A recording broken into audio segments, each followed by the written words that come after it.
Welcome back. మంగళగిరిలో కూటమికి ఓటమి తప్పదని వైసీపీ అభ్యర్థి మురుగుడు లావణ్య ధీమా వ్యక్తం చేస్తున్నారు. ఎన్నికలు సమీపిస్తున్న కొద్దీ ప్రచారాన్ని హోరెత్తిస్తున్నారు. ఉదయం 7 గంటల నుంచే ప్రచారం మొదలు పెడుతున్నారు. 8, 9 వార్డుల్లో ప్రచారం నిర్వహించారు. ఎల్బీ నగర్ పాత ఇప్పటం రోడ్డు మీదుగా ప్రచారాన్ని చేశారు. వాడవాడ్ల వీధి వీధిన మురుగుడు లావణ్యకు ప్రజలు ఘన స్వాగతం పలికారు. మంగళ హారతులు పట్టారు. మంగళగిరిలో గెలిచి తీరుతా అని స్పష్టం చేశారు. ప్రజల నుంచి వస్తున్న స్పందన కూడా అలానే ఉందన్నారు. కుమార్తె లావణ్య తరపున మాజీ మంత్రి కాండ్రు కమల ప్రచారం చేశారు. ఇంటింటికి వెళ్లి ఓటర్లను అభ్యర్థించారు. తన్ను ఆదరించినట్లుగానే తన బిడ్డను కూడా ఆదరిస్తారన్న నమ్మకం ఉందన్నారు. కూటమి నేతల మాటలను ప్రజలు నమ్మరని, వైసీపీకే ప్రజలు మళ్లీ పట్టం కడతారని తేల్చి చెప్పారు. లోకేష్ కు ఓట్లు అడిగే అర్హత కూడా లేదన్నారు.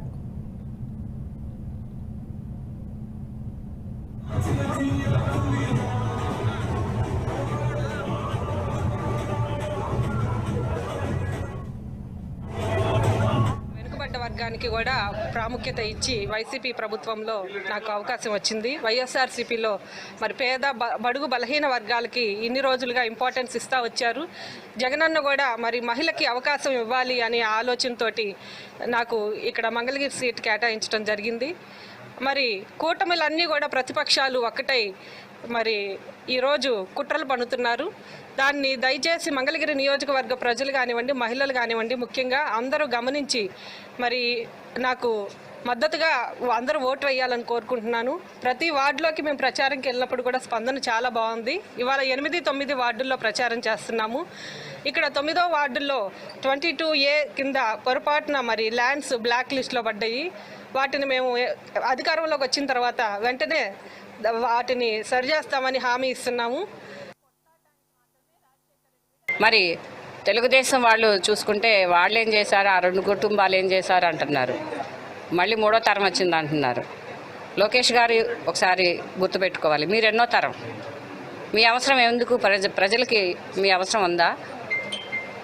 మీ నాన్నగారు సీఎం చేశారు, మీ తాతగారు సీఎం చేశారు, మరి మీరెందుకు వచ్చారు 3వ తరం? అంటే మీకేమో రాజ్యాధికారం కావాలి, మేము బీసీలం కాబట్టి మాకు 2వ తరాలు 3వ తరాలు మేము ఉండకూడదన్నమాట. తరతరాలుగా మీరే చేస్తారా, మేము చేయకూడదా? ప్రజలందరూ ఇది గుర్తుపెట్టుకుంటారు. ముఖ్యంగా మంగళగిరి ప్రజలు ఎంతో వివేకంతో ఆలోచించి ఓటేస్తారు. అదేవిధంగా మాయ మాటలు చెప్పి నేను అది చేస్తాను ఇది చేస్తానని చెప్పి వస్తున్నారు. మీరు 14లో చేశారు కదా, 14 నుంచి 19 వరకు మీరే అధికారంలో ఉన్నారు. మీరు ఇప్పుడు ఏమైతే చేస్తామన్నారో ఆనాడు ఎందుకు చేయలేదు? మరి ఈ రోజున వాలంటీర్లకి మేము వచ్చిన తర్వాత 10,000 ఇస్తామన్నారు. మరి వాలంటీరీ వ్యవస్థ పెట్టినప్పుడు ఏం చెప్పారండి మీరు? దోపిడీదారులు దొంగలు ఇళ్లలోకి వచ్చి అఘాయిత్యాలు చేస్తున్నారు, ఆడవాళ్ళని రకరకాల హింసలు పెడుతున్నారని చెప్పారు. మరి ఈ రోజున మీరు గెలిచొస్తే వాళ్ళకి 10,000 ఎందుకు ఇస్తారు? అంటే కూనీకోర్లు దోపిడీదారులు అన్న వాళ్ళే మీ నోటితో ఆ రోజు ఒక స్టేట్మెంటే ఈ రోజు ఒక స్టేట్మెంటా?